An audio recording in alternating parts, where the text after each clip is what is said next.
Today I will show you how you can change your model in Cursor AI. First of all, we are on the display right here, and as you can see up in the right corner we have this chat message.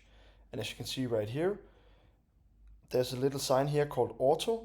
When I click on this, you can see that this is enabled. This means that Cursor AI will automatically choose which models are used.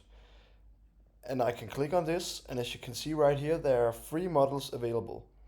And I can select one of these if I want this one to be the model I use. I can use GPT-5. And you can see if I click on it, there will come a little check mark on it. As you can see right here, there's not a lot of models to choose from. So either I can click on add models, or I can go up here in the settings and I can head down to models.